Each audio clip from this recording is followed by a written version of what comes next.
It's now our pleasure to welcome columnist from the Pittsburgh Post-Gazette, Mr. Gene Collier, to the microphone. Hey, Gene. Of course, you can go to ESPN for draft analysis. You can go to Ed Bouchette for draft analysis in your paper today. Big section on it. We've seen this week that you can go to Jim Crenn for some fine draft analysis, but there's only one place that you can go for draft analysis. Here we go. Knew you wouldn't let us down. Not to pick on anybody in particular, so I just kind of randomly ripped these capsules off the AP wire yesterday. These are AP draft capsules. I found a few things that are just amazing references about some players. For example, here's the first of our race references, which are through all draft copy. Really? Yes. How did they get around it? Here it is. Dante Culpepper has often been compared to Titans quarterback Steve McNair. What does that mean? What is the only thing that means? He's a black guy. That's all that means. Also, it says he has a huge upside. Well, as compared to like Reggie White, who had a huge backside. All right. Or into Cade McNown, the UCLA guy, knows how to win. Well, that's good. And he also knows how to program a VCR if you need that. Knows how to win. Knows how to win. This Brock Hurd guy, he's a quarterback Washington. Is that right, Jim? Yeah, okay. It says here he's a good-looking drop-back passer. You know, high cheekbones, deep bedroom eyes. He's good-looking. Sean King, he's another quarterback. Doesn't have a single outstanding trait. Oh, no. This poor kid. Oh, come on. How about kindness or cleanliness or something? Yeah. Nothing. Didn't really search there. Ricky Williams. We're on to the running backs. Okay.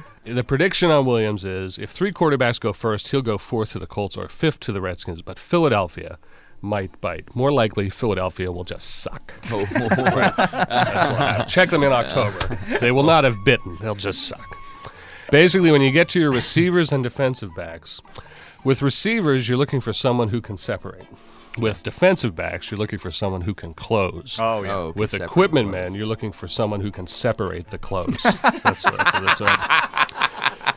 It says of Peerless Price, the Tennessee guy. We're also looking at him, right, Jim? Peerless, yeah. It says he lacks natural hands. Oh. Wow. Still trying to beat that Peerless Scissor Hands tag. Yeah. Of the tight end position, this killed me. It says, of the general population of tight ends in the draft, it says, probably not a first-round pick in the group. Some think, get this, Scott, there might be some depth further down. Hence the term depth. Right. Yeah. Now, the first guy here is that Jim Kleinsasser guy. He is likened to Packers tight end Mark Chmura, which means he's a white guy. That's right. Okay. Solomon Page of West Virginia. This is one of my favorite draft terms. Has all the tools. Oh, good. That means that is a great one. That includes that drain cleaner snake thing. Oh, yeah. He's got that. If you need that, That's good. That's right. Because we will need that. And here's a good thing for an offensive lineman, or really any player on your team. Yeah.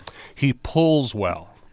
Now, if you remember from football, one of the things that happens often, especially in younger players, is when they're taking their jersey off over their shoulder pad, they get it stuck. Well, here's the guy. You know, he pulls well. He'll get you out of there in no time.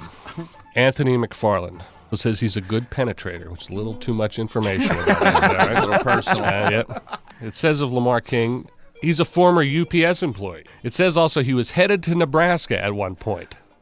Okay. He's But what? there. He got lost. He got turned around on the interstate or something. On a delivery. People are paying for this information. Maybe on a too. delivery.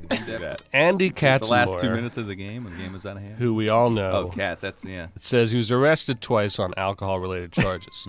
Then it says he winds up on the ground too much.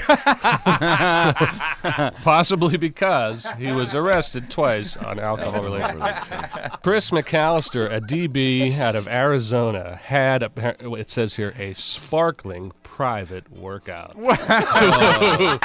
Ooh, close on me, baby. 1, 2, 3, 4, 5, 6, 7, 8. All right, very good. And finally, among your specialists, we read of Martin Gramatica of Kansas State. I guess he's a punter. There's your guy, Jim. Says my he guy. is that your Feel guy? good. Yeah, that's his Says guy. here he has a cannon for a leg. Right. Now Wait it a said, minute. honest to God, Wait a it said of couch. You can have a cannon for a leg. Apparently cannon you for a leg. can. Yeah. Instead of couch, you had a cannon for an arm. This guy has a cannon for a leg. I guess as long as you don't have somebody with a cannon for a small intestine or like a water cannon for a penis, you're okay. I don't want a guy with a cannon for a leg. For a leg. That's Gene Collier of the Pittsburgh Post-Gazette.